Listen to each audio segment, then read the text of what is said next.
ओम शांति 30 मे 2021 अव्यक्त महावाक्य पुनरावृत्ति 10-1-88 मुरलीर सारांश मनन करिबार विधि तथा मनन शक्ति को बढ़ाइबार उपाय।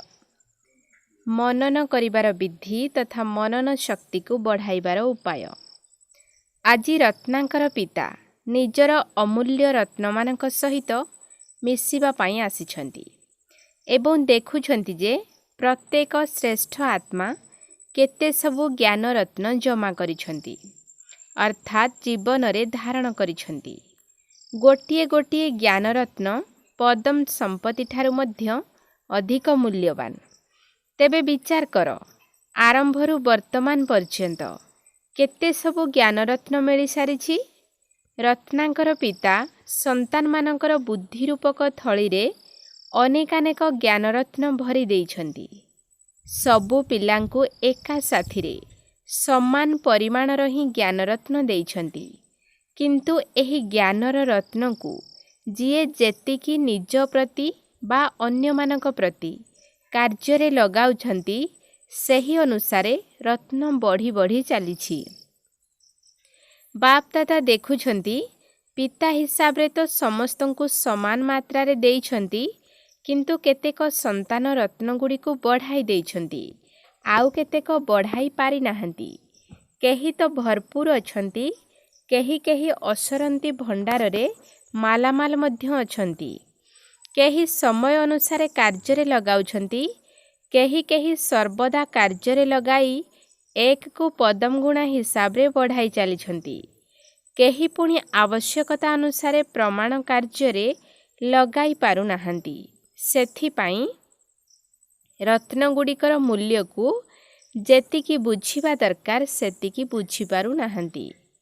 जेतिकी मिलिछि ताकु बुद्धि रे धारण तो करिछन्ति, किंतु कार्य रे लगाइबा द्वारा जेउ सुख शांति खुशी शक्ति एवं निर्विघ्न स्थिति को प्राप्त करिबार अनुभूति हेबा उचित ताहा करि पारु नाहंती।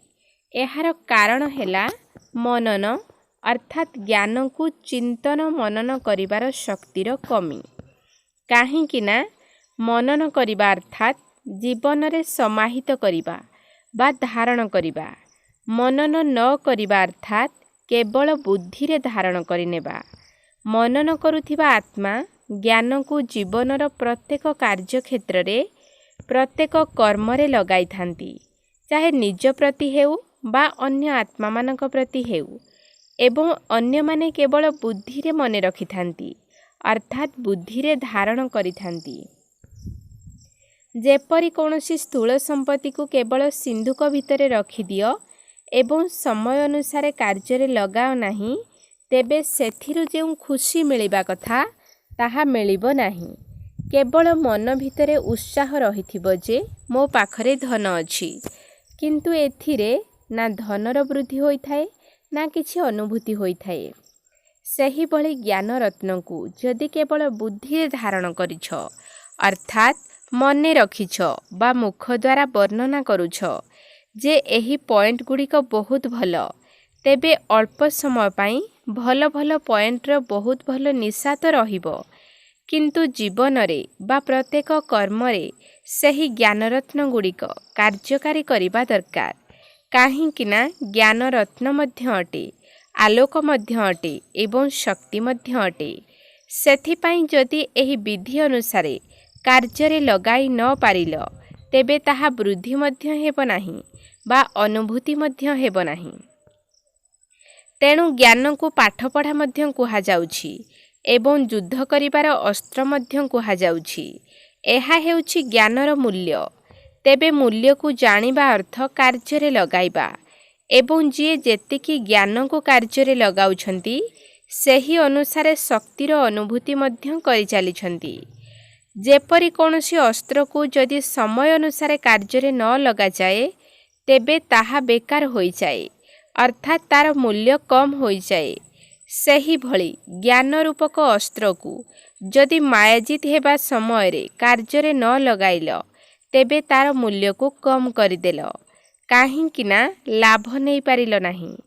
ତେବେ ଲାଭ ନେବାର ଅର୍ଥ ହେଲା ମୂଲ୍ୟକୁ ବୁଝିବା। ଏମିତି ତ ଜ୍ଞାନରତ୍ନ ସମସ୍ତଙ୍କ ନିକଟରେ ଅଛି, କାରଣ ଅଧିକାରୀ ସନ୍ତାନ ନା, କିନ୍ତୁ ଭରପୁରତାରେ କ୍ରମାନ୍ୱୟ ରହିଛି।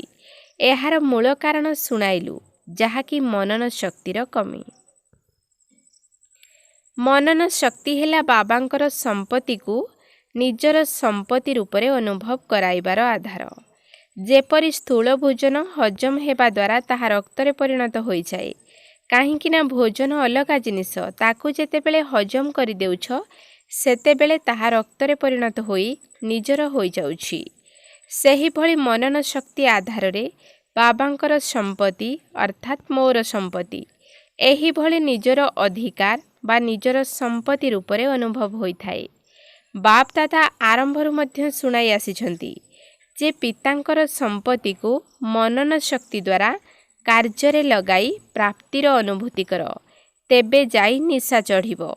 କେବଳ ଶୁଣିବା ସମୟରେ ନିଶା ଚଢ଼ି ଯାଉଛି, କିନ୍ତୁ ସର୍ବଦା ରହୁନାହିଁ। ଏହାର କାରଣ କ'ଣ? ଏହାର କାରଣ ହେଲା ସର୍ବଦା ମନନ ଶକ୍ତି ଆଧାରରେ ପିତାଙ୍କର ସମ୍ପତ୍ତିକୁ ନିଜର ସମ୍ପତ୍ତି କରିନାହଁ।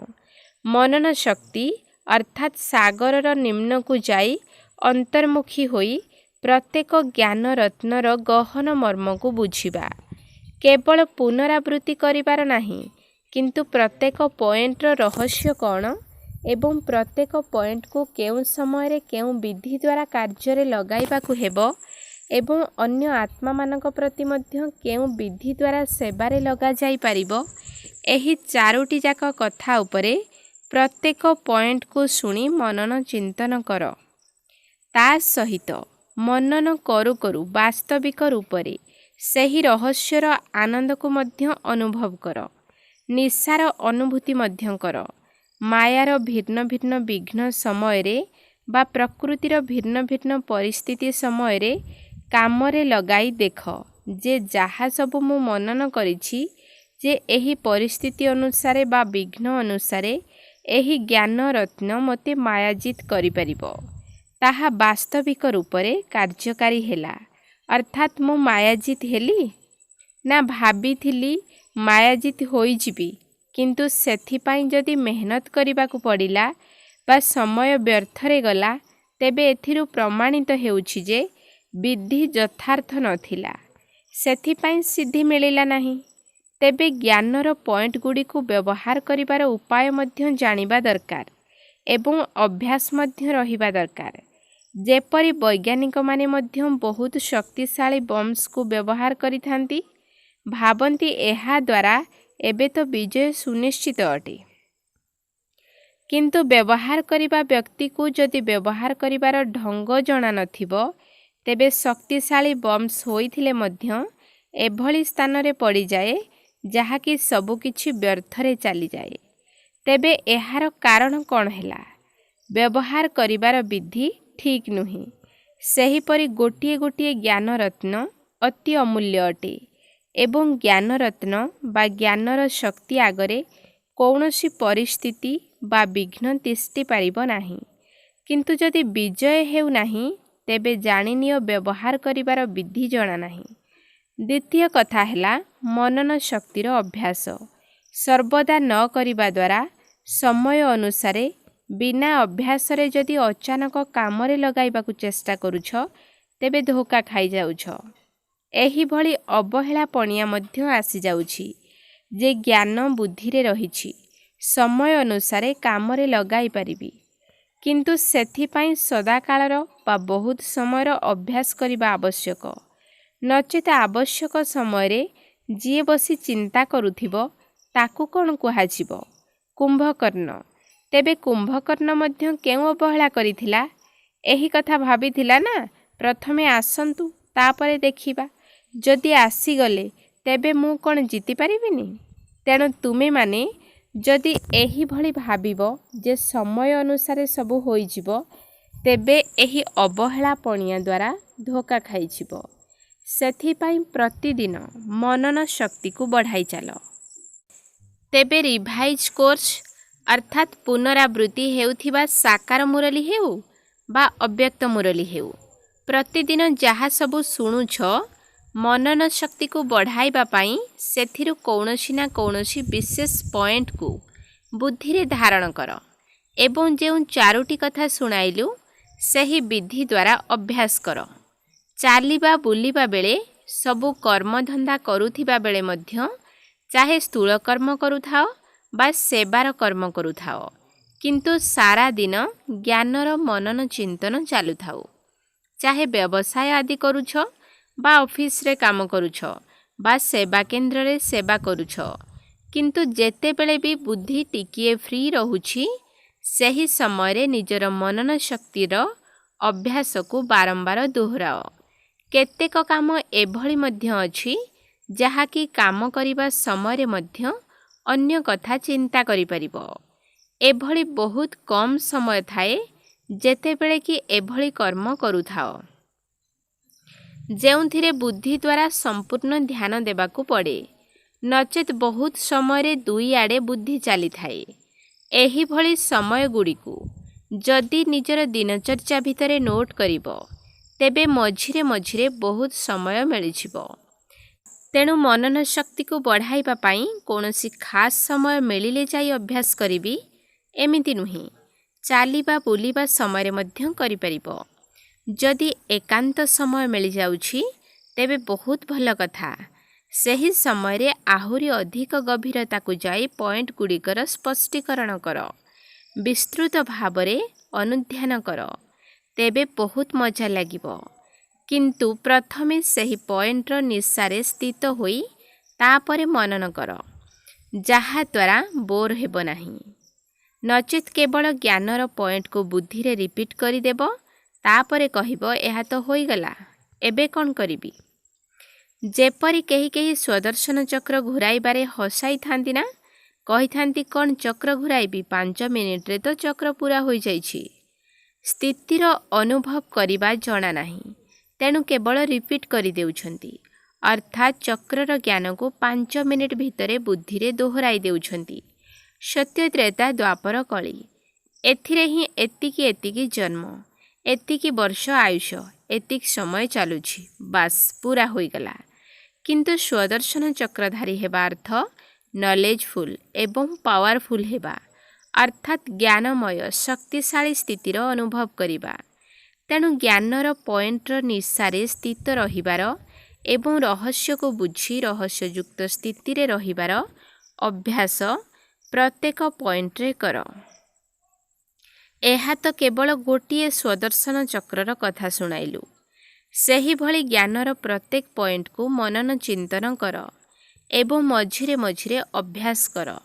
एमिति नुहे जे केवल अध घंटा मनन करिदेल ना, जेतेबेले समय मिलुछि बुद्धि मनन करिबार अभ्यास रे व्यस्त रहो। जदि मनन शक्ति रे बुद्धि व्यस्त रहिबो तेबे आपे आपे सहजरे मायाजित होइजिबो।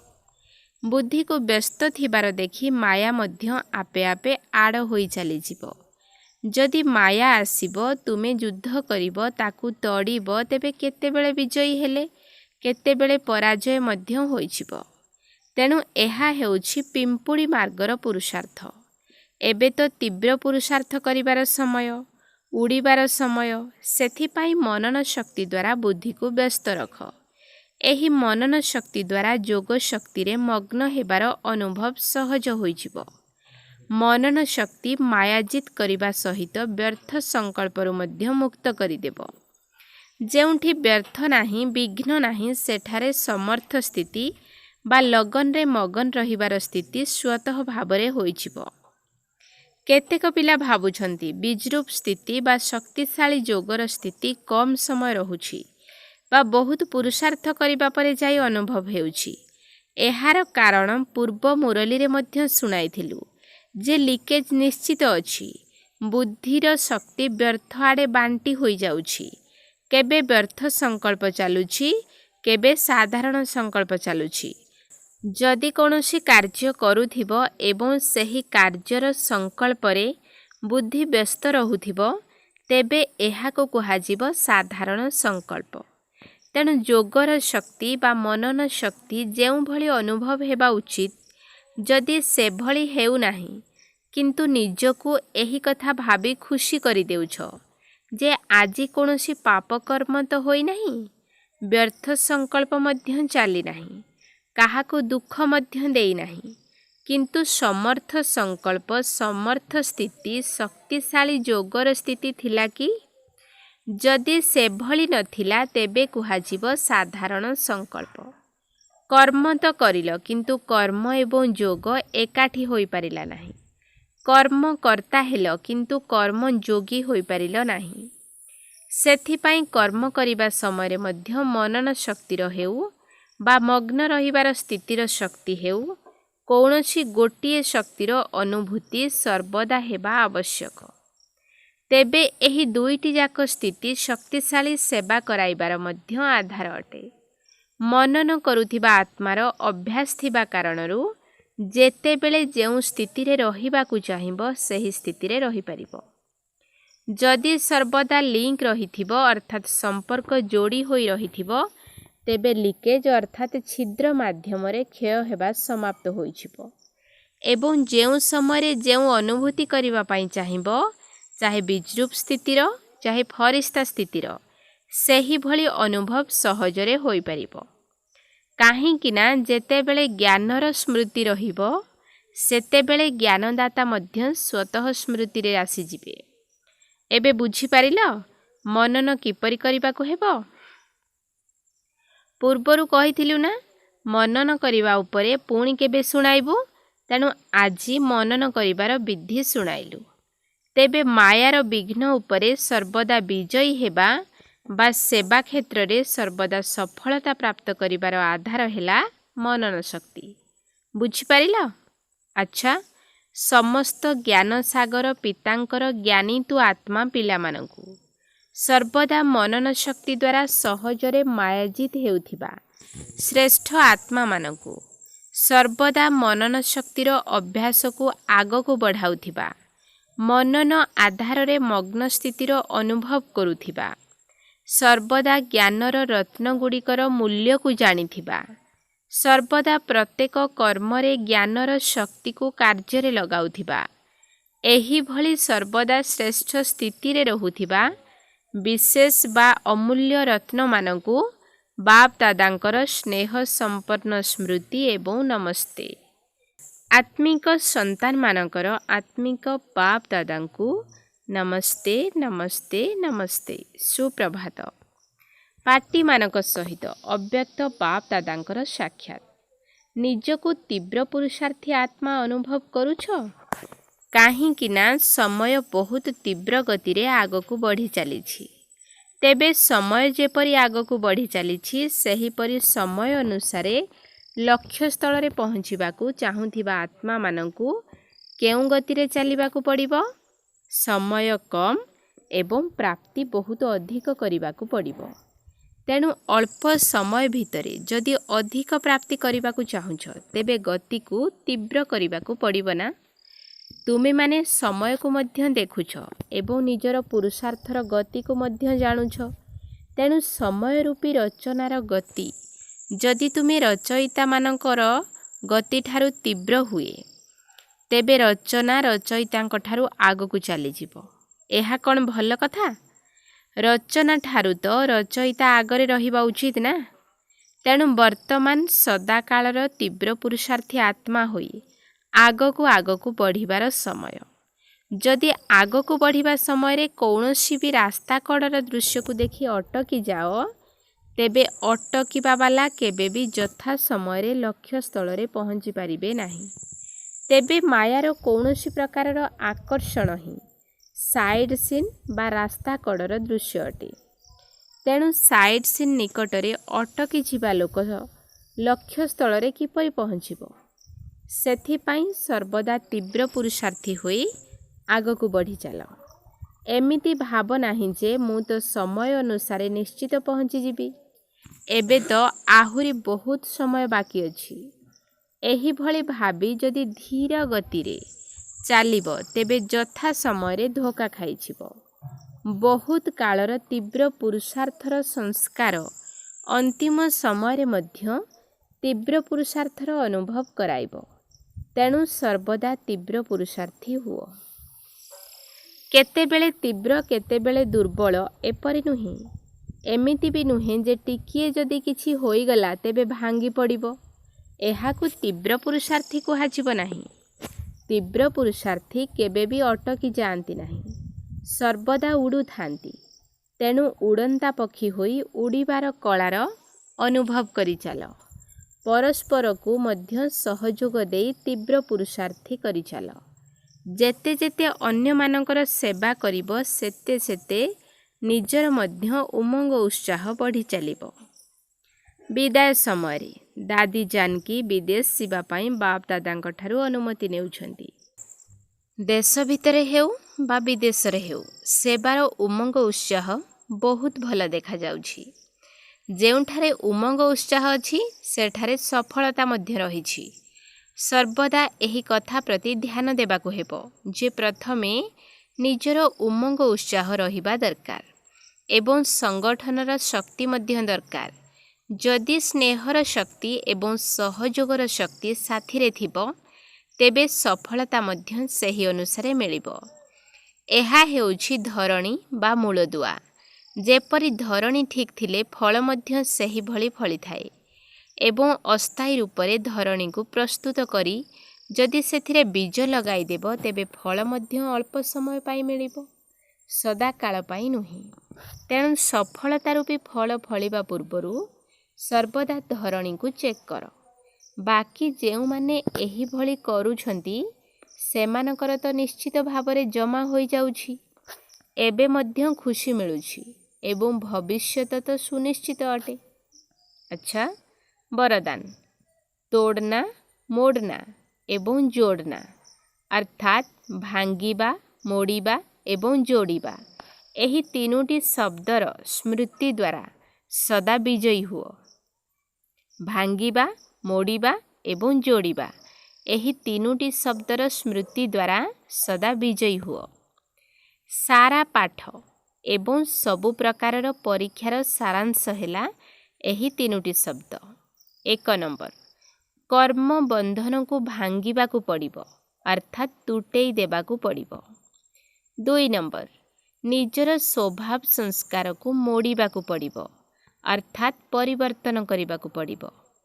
3 नंबर एकमात्र बाबांक सहित सर्व संबंध जोड़िबा को पड़िबो।